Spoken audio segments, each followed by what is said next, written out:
Yeah. Uh-huh.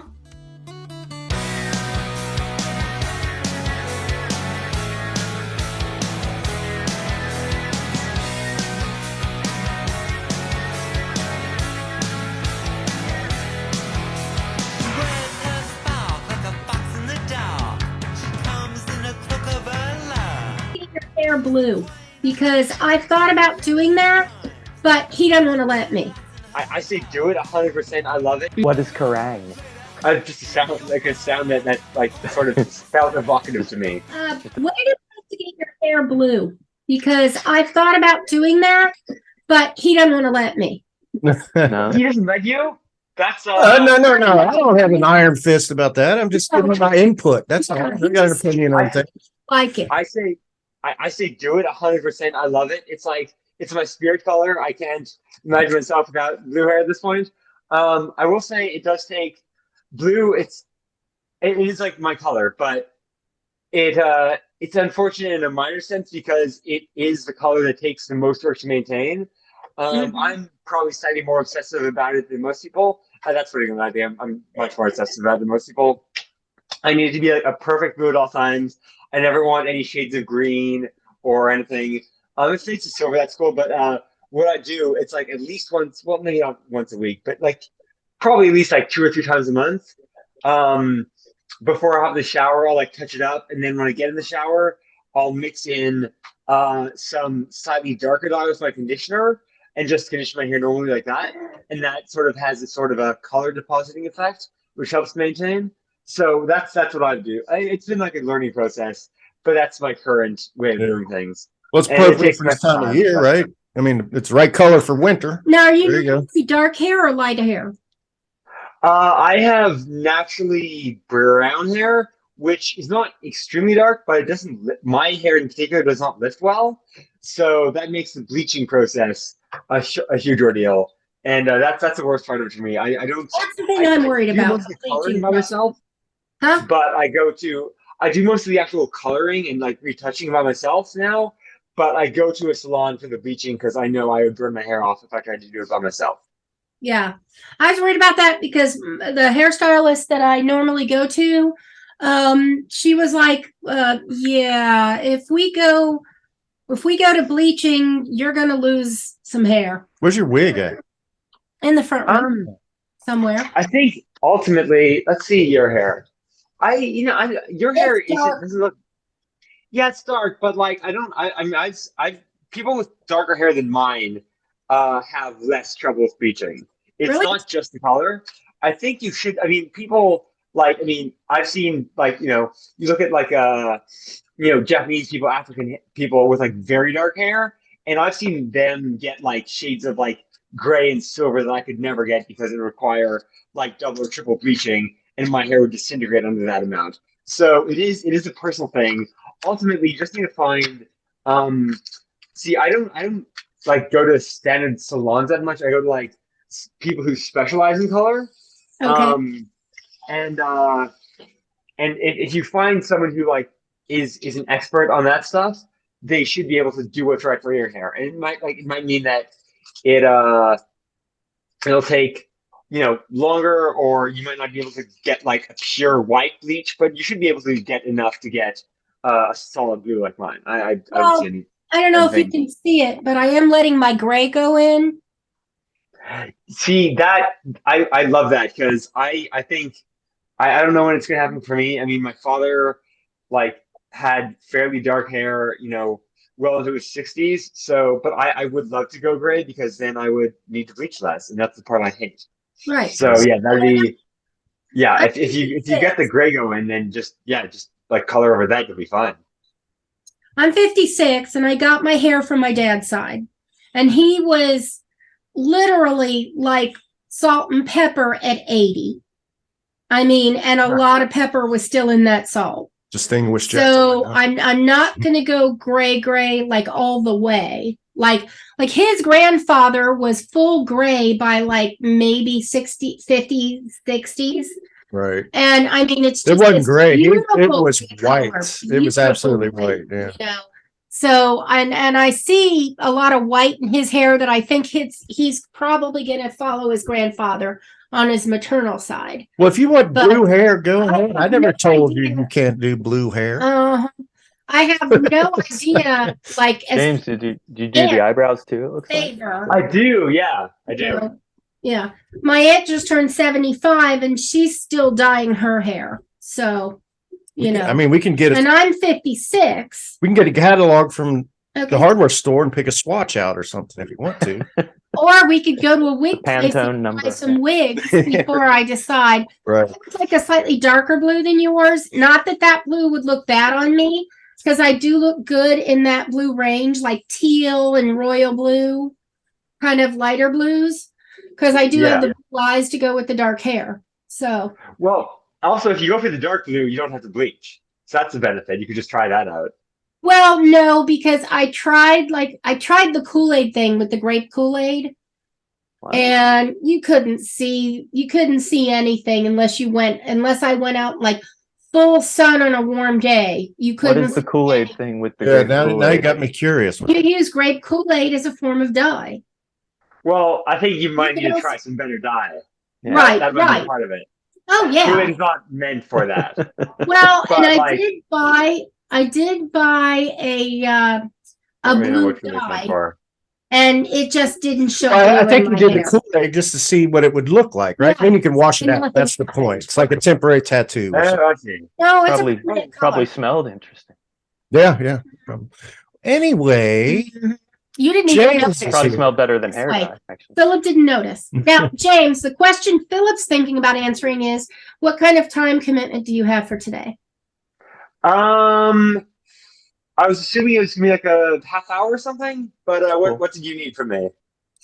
We usually do, we're totally open to anything. I want Yeah, half an hour. You usually do about an hour, but that's okay. but I mean, a half an hour. All is right, fine. yeah, a half hour to an hour. Yeah, we'll see where we go. Yeah, Okay. totally. All right, Do let's we go for have it. permission to use some of your music? Oh man, That way, eternally, all of it. Yes. If we do like 30 to 45 minutes, we can always add a little more music. Yeah, 30 minutes with a song or two will pad it out. right. Yeah, right. totally. As I said, we just put a new album a few months ago, so there's plenty of stuff. Yeah. And yeah, totally. And we have the music videos too. I don't know if you saw those. Oh yeah. But, We got some opinions on the music. Yeah, we picked out some tracks we really liked. Yeah. Actually, so Awesome. that's Yeah. fantastic. The bass line in Dune. Now is that attributed to the movie? So all right. I wrote that song a few years ago Mm-hmm. based on nothing but like the sort of vague ideas I'd had about Dune just by like osmosis, because I'd never like read the book. I'd never seen the movie. I'd seen like probably bits of it, and I'd seen like bits of the series with James McAvoy, but like I was just going off like bits of things I'd heard about it, and it was sort of like a song inspired by my like general impression of the Dune franchise. And then I like put it aside, and I had the lyrics, but I don't think I had a riff for it yet. And then in 2021, the movie was coming out, and I reminded me, I have these old lyrics. I should show them to the band. And we sat down and crafted that song about it and put it out in time to coincide with the release of the new Dune movie. Yeah. So yeah, that was the story behind that song. Right. So since Lisa Have likes you since read the book or watched the films? I have not. My brother Okay. encourages me to. I have respect for it, but it's just the style of storytelling does not appeal to me that much. Yeah. in the It's, first one kind very- of bomb. Oh, it was horrible. The first one really Oh, was yeah. kind of notorious for being a disappointment, like a big Oh, budget it was disappointment. absolutely horrible. But it's not really Watch- close hearts though. Like Yeah. staying in that It's- movie is iconic. It's a cult classic, but box office wise, yeah, it was a Right. disappointment. No, it was bad. Right. I saw it at the box office. My dad and I went. He knew I had read the books, and it was just like, ugh. Yeah, if It your was expectations, the book going schlocky. into that movie, Well, It was just too sloppy. It's always a personal The experience. new one though right? with Timothy Chalamet. If you don't read the books, the new movie with Timothy and Zendaya is really good. It is. And it fits with the books. But the thing is, I feel even like if you do read the books, it's good. yeah, the right. And I feel like the further away you are from having read the books, the less judgment you're going to have over the movie versus the book. I did read the books. I enjoyed the books. There was a little bit of technicalness that I didn't, because I read the books when I was much younger. Like as I was still in high school when I read the books. So when the movie came out, I was very excited and very disappointed. But you love the song that Jaymes did. I did like Hot the song. I Apollo. do like your song. So why don't we play a little bit of that Okay. right here? Okay.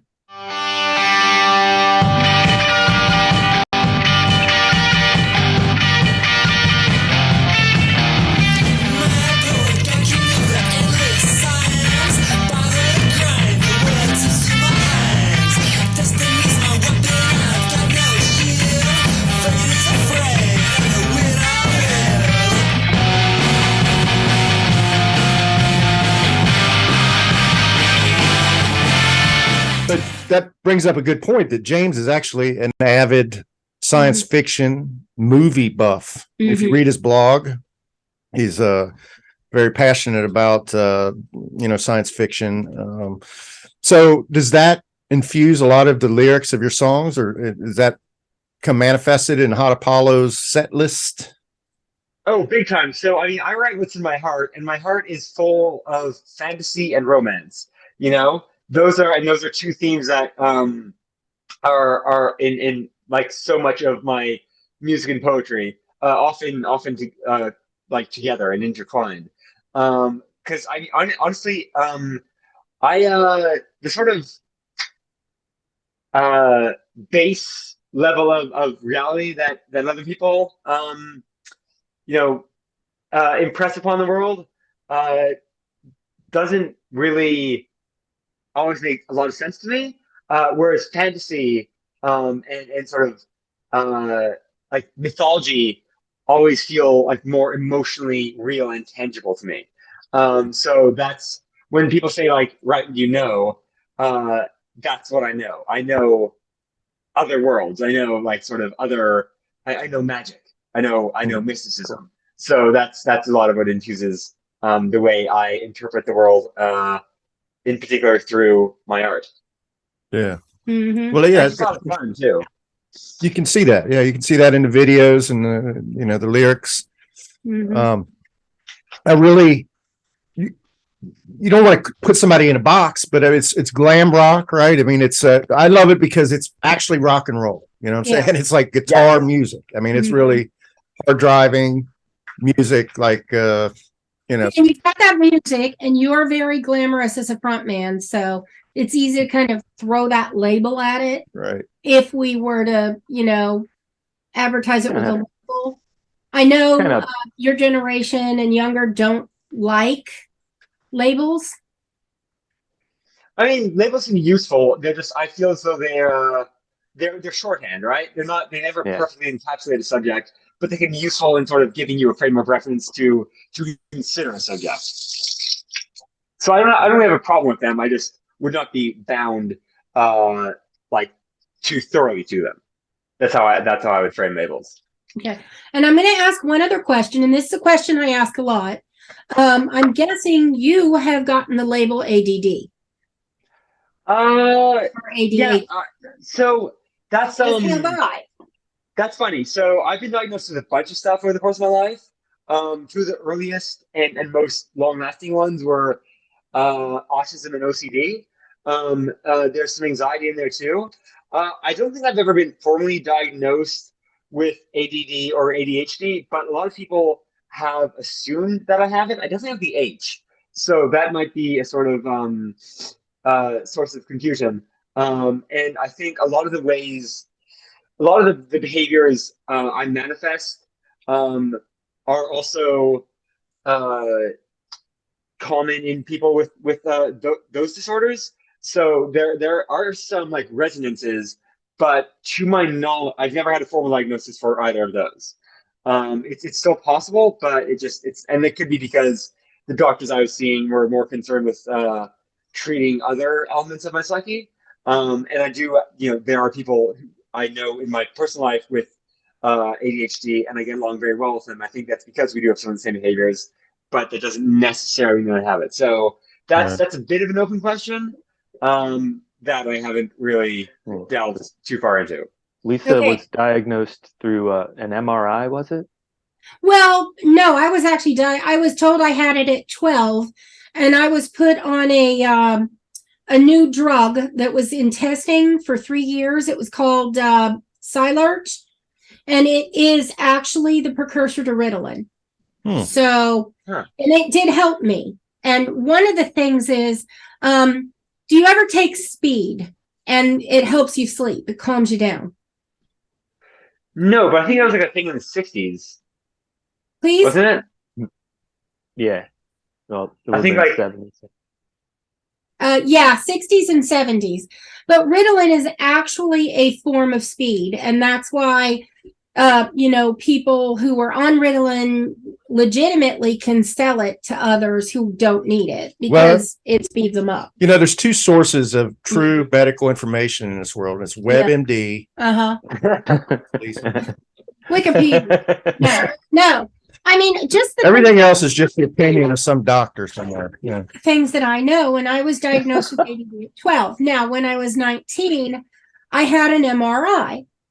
And because my family has a history of strokes and aneurysm. So they did an MRI when I was 19 just to see what was going on. Then they did an MRI for a study they were doing.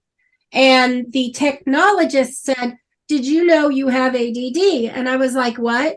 And he goes, "Yeah, I can see it. It's right there on your scan." And this was when I was 19. Yeah. So that was, let's see, 1975. Or no, 85. 1985. I was 19.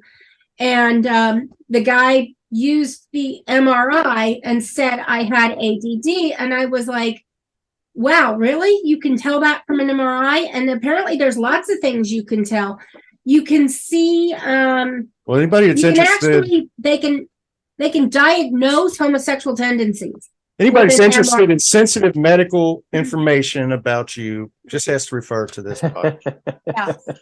That's actually fascinating. This makes me want to get an MRI. I'm not sure if I've ever had one. I think I got something that diagnosed my epilepsy at one point. I can't remember what machine that was. There was some sort of brain imaging machine, but I don't know what it was.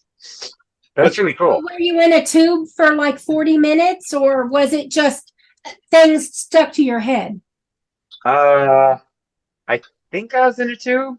It was really like they like forced me to stay awake for like 24 hours or something before that. So, and I barely remember what was going on. Right. Yeah. I remember just like there was a nurse in my room. I was in hospital for something else at the time, and there was a nurse in my room, and the like 90s Street Fighter movie was on the television, and then I was brought down to the basement, put in some sort of room, and I was like not really sure what was going on, and then like on the following day they said, "Hey, guess what? You have epilepsy. That's why your sleep's so messed up." Yeah. Let's get back to the study of James's music, which is pretty fucking awesome. Yeah. Yes. What is Kerrang? Yeah. Just a sound that like sort of felt evocative to me. Just a sound that she said. I like it. Yeah. Yeah, we all kind of took notice of that word because there's a rock magazine called Kerrang. Mick Wall writes for it. Some of the metal writers from the 80s write for that. And then it's also a character in a Teenage Mutant Ninja Turtle canon. That's Krang, right? The like pink like brain like frog. Yeah, it's one extra A, I guess. Okay. So yeah. I'm somewhat familiar with Teenage Mutant Ninja Turtles. I'm not like an absolute aficionado, but I've enjoyed several incarnations of that quartet. And then the Marvel villain is Kang the Conqueror. Kang, yes, I love that dude. Not sure I don't have a song about him yet, but I do have songs that are definitely explicitly influenced by Marvel Comics. The one on my site right now is called Gwen Stacy. That's one of my favorite songs. We have a single for that. Yeah, and it's got multiple universal incarnations of that character in different Cool. verses. Yeah, but I don't have Check something that about one Kane out. yet. Maybe, yeah. What I like about your band and about you is that you're a young man, but you produce albums. You're an album creator. You know, you do have singles, you do videos. So, you know, I don't want to be. We don't see a lot of album releases in we're all over 50. Yeah, so that's very familiar. And we grew up with albums, so we kind of expect albums. And you do albums in the streaming world. Yeah, albums are kind of a not as thing now. But that's very comfortable for us. You know, that's like vinyl at all. I actually put out my last single on vinyl. Yes, in limited edition. If you like want, a 45, probably like organize a way to. I think so. I'm not an expert on the technology, but I knew someone who was, so I commissioned that. It's one of the single records with the big hole in the middle, or is it like a full size? No, it's the smaller kind. Yeah. But yeah, if you want some, like, let me know. We can probably work out a way for me to get them over to you. Oh. I haven't shipped much in the past, but I'm sure if the demand is there, just like reach out to me and I can get it wherever. Well, now, Aaron, you actually have an active record player. Ours is not working. We need to get a new one. Yeah. Mm-hmm. Yeah. Find a turntable. Mm-hmm. Your what I've noticed in some of your cuts, like Baby Lord and Dune, the guitar playing in that is awesome. Who is your guitarist? And I mean, he's really good. How did you put together your band also? The whole band is very tight, very good. I just wonder. Honestly, most of it was through like places like Craigslist and stuff, just like looking for people who had the same sort of drive and passion for the music that I did. Although one of the guitarists, probably the one you're hearing on Baby Lord, was a sort of, he was like an acquaintance I'd seen like in the music scene around Toronto for a few years. We had like a bunch of like mutual friends. We didn't like interact that much with each other, but we saw each other at like shows, parties, that kind of thing. And I was playing my last show with my old guitarist before he decided that his life was taking him in another direction. And we're playing this place called Lee's Palace. And this guy, this acquaintance, Sean, comes up to me and says how much he loved our set. And I said, yeah, man, I haven't seen you in ages. We get talking, how things been. And he says he's looking for, a new musical outlet. And we get talking and realize we would match quite well with each other. And he's been in the band ever since. Cool. Yeah. Do you guys do much touring, or do you just play around Toronto? But just mostly around Toronto. Let's play a little bit of Baby Lord right there. Mm-hmm.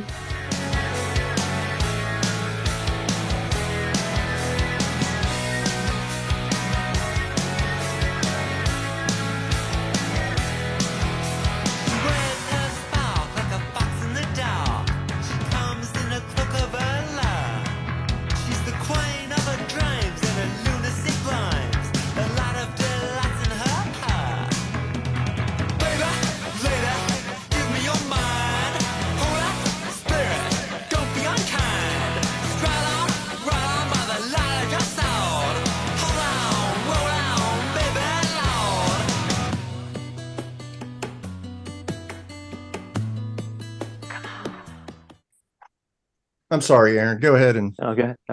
Do they tour much outside Toronto? Currently, it's been mostly in Ontario.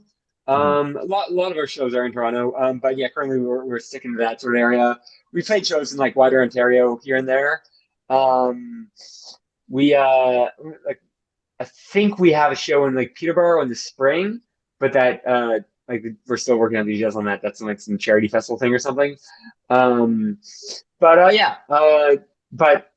now we're trying to focus on doing our like recording thing here and building up a base in Toronto, and seeing where that takes us. But yeah, if the right like sort of touring opportunity presents itself, it is something we look at. Cool. No, I just want you to know that if you tour in Cincinnati and you need someplace to crash, we have a couch. That is actually very good information to have. Mm-hmm. Yeah. Yeah. Yeah. We even have a situation with an ottoman where you could probably get, a shorter and taller person on it. Aaron can attest to our bed and breakfast situation. He's been here. Yeah. When I multiple go back And to Aaron's Cincinnati, vegan too, so we're I stay vegan at friendly. the Chateau Huey. Yeah, right. We are vegetarian, pescatarian, and vegan friendly. Good to know. I'm not sure we have any vegans in the band. I remember once we played a vegan festival, and they just said before, I was the one like who was sort of negotiating terms with the organizers, and they said just so we're all clear, you guys are all vegan, right? Because that's sort of important to playing the festival. And I said, yeah, of course. And they said, yeah, well, that makes sense. You look vegan. So I don't really know what that means, but it's a fun festival to play, and all the band loved the vegan food that was on offer, so we just didn't mention meat while we were there. Right. That was like a few years ago now, so I don't think that I'm going to get in trouble for saying that. But yeah, so I've at least been mistaken for vegan, but no, I'm not currently vegan. Well, if I eat they'd actually read your, a certain amount of chicken. you're right. If they'd read your blog, they'd have known that you're a chicken fan.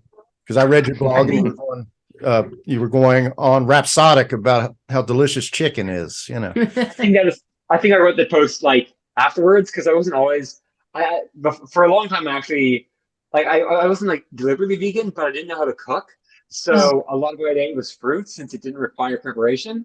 And then when I realized I was having a bad effect on my health because I wasn't getting enough protein, a nutritionist said, "Listen, you need to get more protein. That's going to involve cooking. So I'm going to teach you how to like cook the most efficient things for your health. Here's what you have to do." And like chicken breast is a big part of that. So I probably eat like 4 or 5 kilograms of chicken breast a week. But yeah, a lot of chicken and fish, salmon. But some vegetarians eat fish. I totally get the distinction, but yeah, That's pescatarian. Yeah, Well, I don't know if you're a baseball fan, but Hall of Fame batting champion Wade Boggs used to eat chicken before every game. So Fried sort of like chicken. his spinach. That makes sense. Yeah. I tend to eat eggs before I work out. I like eggs. I think it's something about the way it sort of sits. Maybe it's like a sort of psychological thing, but like I don't know. I think eggs It's digest one better of for the me. most efficient protein delivery systems available to us. Even though it's not really high in protein, Yeah, the human body gets more protein per gram from an egg than from any other source of Oh yeah. protein. You and Lisa could do a podcast on eggs. That's for sure. that makes sense to me. Yeah, that's how I start I'm every a- day. It's I'm good up for to sort of like quick eggs in release. every carnation. Mhm. But so I always say, let's take a break right here for our sponsor. And when we come back, I want to ask Jaymes about the nature of his band, the sound of his band a little bit. Mhm. Totally. Okay, 3, 2, 1, we're back. Oh, good. All right. No, you take as long as you need. No, I'm here. I need to deal with something in the other room, but I'm on microphone, so I'm all good. Oh, okay. Mhm. Well, I like to say, I always say that I am obviously not a musician, or I don't read music. I don't know music. So I fall into the trap of making comparisons whenever I hear new music. And you always, there's a possibility of offending someone if they don't like an artist, but I tend to compare the sounds to things that I already know. Right. So when I hear Hot Apollo, I hear a little bit of The Cure. Interesting. I've never heard that comparison before. There was one riff that reminded me of Just Like Heaven. There was one riff, and I'm trying to remember where it was. I didn't write it down, but I heard it. These things just go through your head when you're listening. But if you hear that song Just Like Heaven, there was a rhythmic guitar riff that really reminded me of it. Typo Negative. Wow. Negative. That's funny because I go to like a lot of like goth, like a lot of my friends like love goth music, and I dig it and I love dancing to it, but like it's not like something that's like always swimming around in my head. But yeah, wow. Was it Vampire Road? because I know a lot of my golf friends know that song, and maybe that's why. It Because I'm was, not scared enough with Typo Negative We to say listened what to song a I'm lot doing. of their songs in like the last 3 days. All right. So they might run together a little bit. yeah, again, I did not take a note down of which song it was, but it reminded me of what's that one song? Mhm. Black number black number one or something. But there was a riff. There was a Typo Negative song that there was a riff that emanated from something I was hearing off of your catalog that just it really resonated, sound that way to me. And I believe you mentioned the Pixies as well yesterday. Black Number One is, I think, the name of the song. The Pixies. Okay. Aaron pointed out the Pixies. I mentioned the Pixies earlier. Yeah. All right. Yeah, I definitely like some Pixie stuff. And, Like in a sort of like Southern way, but like this sort of like Iggy It Pop. like 90s definitely has alternative an rock originality. We're not saying that you're mimicking Oh, yeah. these other bands. I mean the vocals kind of reminded me of something between Black Francis and Iggy Pop. Yeah, so Iggy Pop is definitely an inspiration because like not necessarily from an artistic point of view, but from sort of when I was first starting out, I didn't play any instruments and I had no like vocal training. My voice was very raw to the point where like the bands I was with in high school would never let me sing. And but I was with Iggy Pop and like, you know, he had a sort of similar arc where he was forced to be the drummer in his high school bands as I was, and he wasn't even very good at that, but he had like a sort of natural lyricism and stage energy, and those are like my two main strengths. I thought, you know what, if he can make a career in music that goes for like multiple decades with those skills, like I'll give it a try too. And so that was Iggy Pop was sort of he set a sort of precedent that like allowed me to that sort of like encouraged me to like take the jump into being a rock and roll star despite not being any sort of like formally trained musician. Yeah. Cool. So did you get some vocal training? Eventually, a lot of my early development was just through sheer stubbornness and repetition. I just thought I'm going to keep singing, and when you keep singing, you at least get somewhat better. And then one of my friends said, you know, I actually do have experience in teaching music, and there's a lot you can do with your voice that you have not been trained how to do yet. I can help get you there, and that set me, you know, on a like more expansive path too. That opened some doors for me too. Well, of course, Bowie. You know, it's like Yeah, you can almost bring up something that Bowie had done almost with any artist. All these things are just these comparisons are more like just the ingredients that go into making something unique. You know, and the more diverse, the more dynamic and different your sound is. Really, I mean, it's just it's there for someone who's not articulate enough to discuss the music on a technical level. You know, Yeah. but yeah, definitely. I mean, you see some Bowie in there, the Ziggy Stardust, you know, the glam rock, you know, T-Rex, you know, all that, and that's it's fresh and it's new, but it's also retro, which is appealing to, you know, people like us. One level. So I think it makes sense. And you know, T-Rex is I don't hear a lot of people mention him, that band, but Bolan is an artist I definitely vibe with because he seemed to be possessed of a sort of similarly fantastical worldview where he did seem to like interact with the world or sort of a different world from the one other people lived in. And that was something I always related to. He was very fantasy driven for sure.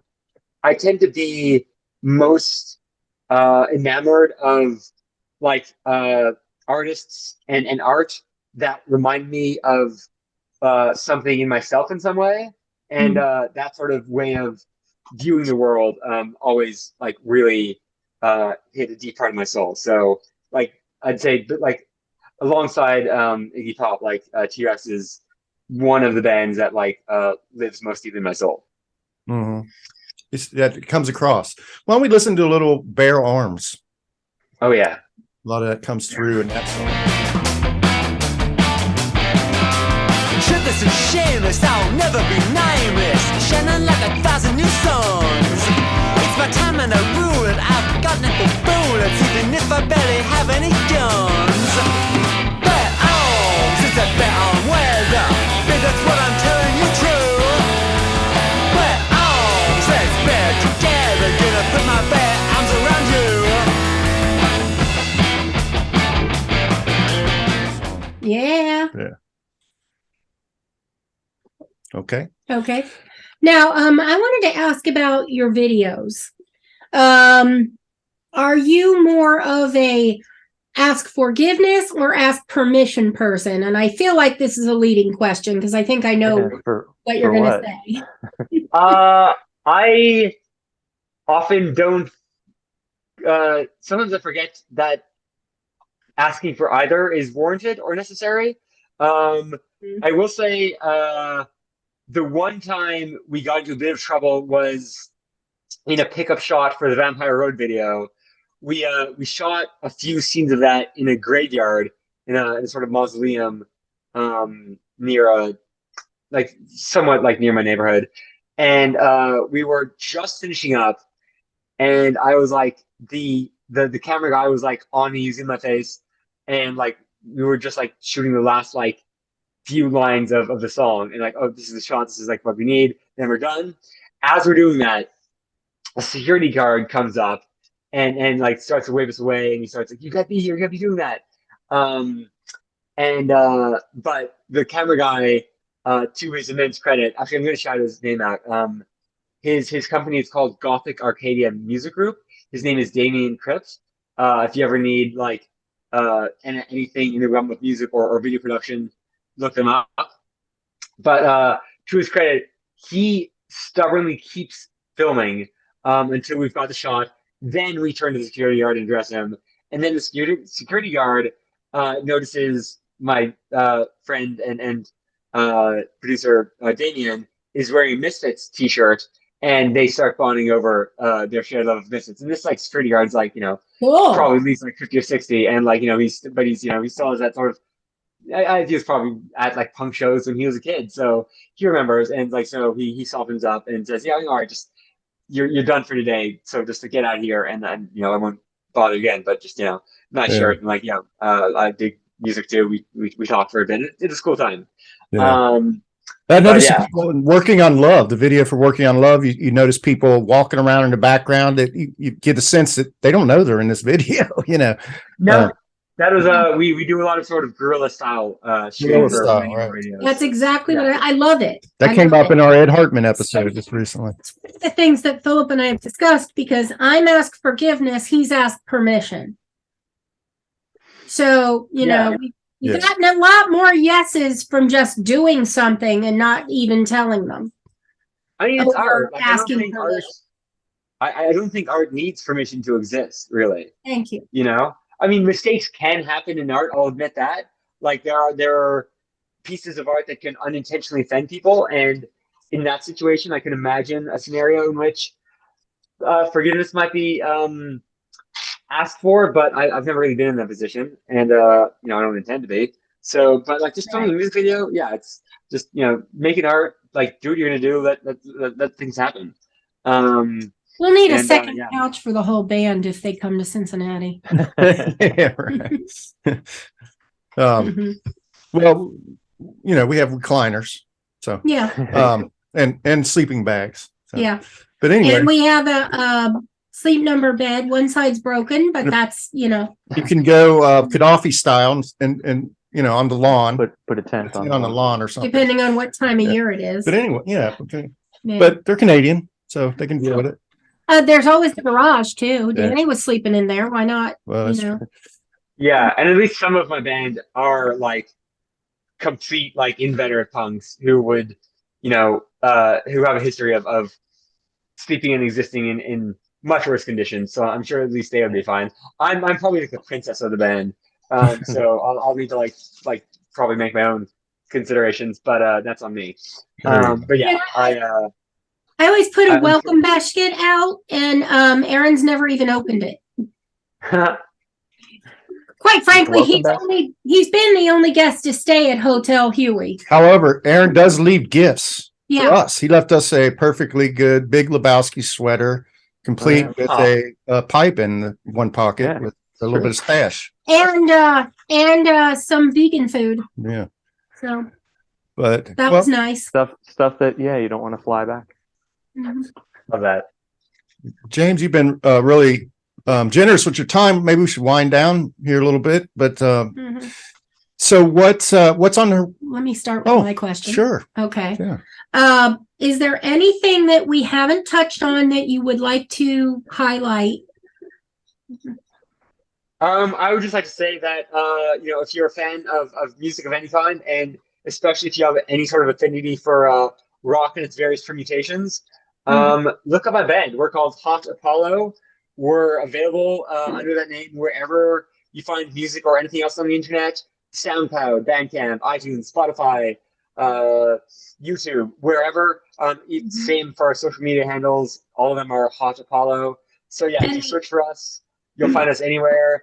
You can even reach out to me if you have any questions, comments, requests for merchandise like vinyls, shirts, or whatever else you might want. Or just want to chat, whatever. I'm open to all sorts of things, and I'm readily available. So and if you happen to have any means of making it into Toronto within the next week, as today's the 3rd of December for me, we have a show at a place called Duffy's Tavern, an excellent rock and roll venue on December 10th, next Saturday. So if you're able to make that, come and check us out. Swing by, rock out with us, grab a drink, have a chat. Just get down, dance. Outstanding. Awesome. Yeah. Okay. Aaron, anything to add? Mhm. No, it's nice to meet you, Jaymes. It's Oh, fun interview. also, Hot Apollo is spelled with 1 P and 2 L's. That's right. I tried to Like the spell it Greek with god. 2 P's and that did not work. Yeah, that will not. That happens sometimes. I've played shows where the promoter has put that on the poster Marquee and I've had to spells correct it them, wrong. so it happens. Right. No, it's usually corrected by the time we get to the marquee stage. Mhm. But yeah, it's not an issue at all. Stuff happens. So, Aaron, you got a last question? I don't think so. I dig your music. Good luck with everything. Thank you. It's been an absolute pleasure to chat with all of you today. Yeah, really enjoyed it. Check out Hot Apollo. Okay. As we go out here, we'll listen to a little bit of We Don't Need More Songs About Underage Girls. Nice. All right. Mhm. Y'all have a good day.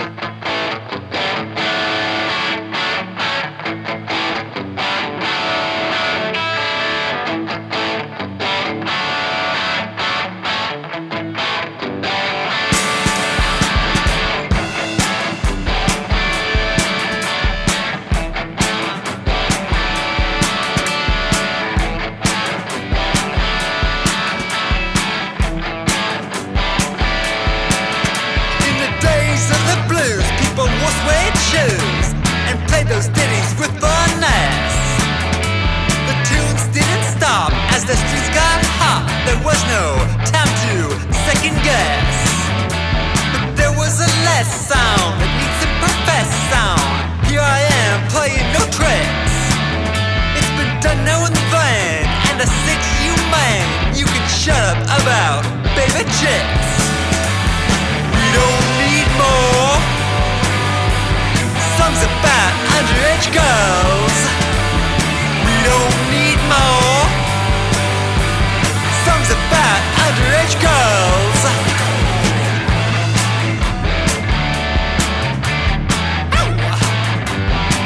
Social. Twitter, Yeah, pod. Instagram, Yeah, pod. Facebook, Yeah, pod. website. www.YEAH-UH-HUH.com. So let us know. Hit us back. Have a great week.